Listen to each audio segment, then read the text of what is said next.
practicality. According to Nigeria's 1999 constitution, citizens are entitled to rights to life, but due to various reasons, these rights can be violated.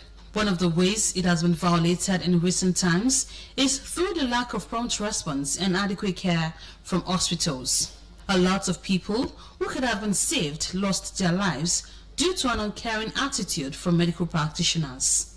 In 2016, a senator representing Oyo Central Senatorial District, Senator Montserrat Sumonu, moved a motion during the Senate plenary calling on the federal government to mandate public hospitals and medical institutions to treat accidents and gunshot victims immediately and remove the bureaucracy of paperwork such as police reports that without a collaborative effort between the police and the Nigerian Medical Association to address the issues, the challenges will persist.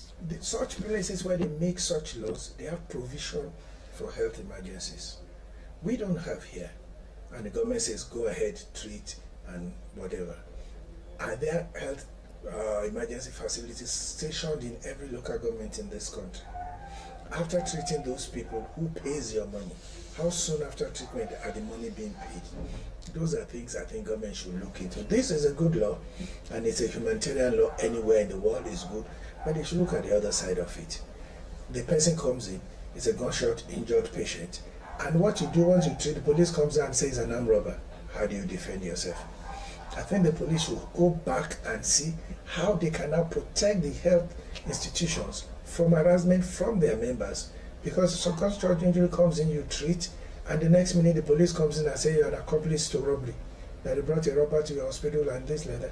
I think there should be a synergy between the Nigerian Medical Association, national, and the Nigerian Police Force to decide how do we cope with this. In his opinion, a legal practitioner, Honorable Fatai Additional, described the directive to prioritize saving lives over other considerations as a positive step. He further faulted the way laws are implemented in the country. The first creed of medical doctors, or even people in healthcare deliveries, to save life. That should be the first thing that should come to them. Other things can follow. By the time you are giving treatment, police can come and arrest if such a person is a criminal. By the time you refused to give treatment, as I went you. In fact, the story of that lady is so pathetic that we learned she was bleeding as at the time she was taken to the hospital. I think we have the laws. What we don't have is implementation. I support that move. That please, going forward, when they bring any victim, either of gunshots, even for normal treatment, save life first. So we've having instances of people being detained, but the fact that they are yet to pay the money for treatment. Why not save that life, because it's sacrosanct. Stakeholders recommended the implementation of punitive measures for non-compliance with the law and suggested that the government should establish emergency health centers in every local government to address urgent medical situations. The Academic Staff Union of Universities and the Committee of Vice Chancellors of Nigerian Universities have described the plan by the federal government to automatically deduct 40% from the internally generated revenue of universities in the country as an attack on the university system.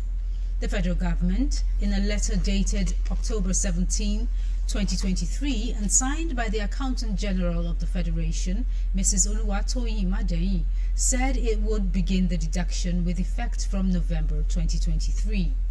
However, the ASU National President, Professor Emmanuel Oshodeke, insisted that the federal government's decision was disheartening, saying universities were not generating any revenue from the user charges and service fees they gave students. He argued that it was surprising that the government still wanted to collect from the subsidized charges on ID cards, hostel accommodations, and lab coats of students. Oshudeke further called on parents, students and Nigerians as a whole to rise against what he described as an attack against the universities, adding that ASU would also meet with the federal government agencies in charge of the policy to take the next line of action. And on the foreign scene, thousands of people have been forced to flee the Sudanese region of West Darfur amidst fears of ethnic cleansing. Witnesses have accused the paramilitary group Rapid Support Forces (RSF) of targeting and killing non-Arabs, with reports of hundreds of deaths. This comes after the RSF captured the Sudanese army headquarters in West Darfur capital of El Geneina. The RSF says it is not involved in what it describes as a tribal conflict. It has been battling the army for control of the country since April. Médecins Sans Frontières (MSF) says that most of the 7,000 people who have crossed into Chad in the past 3 days are women and children who are fleeing with nothing. Since the capture of El Geneina, the RSF and allied Arab militias have been accused of murdering ethnic Masalid people, looting homes and raping women. To end this edition of Newscope, here again are the main points. President Bola Tinubu today signed the 2023 supplementary budget of 2.17 trillion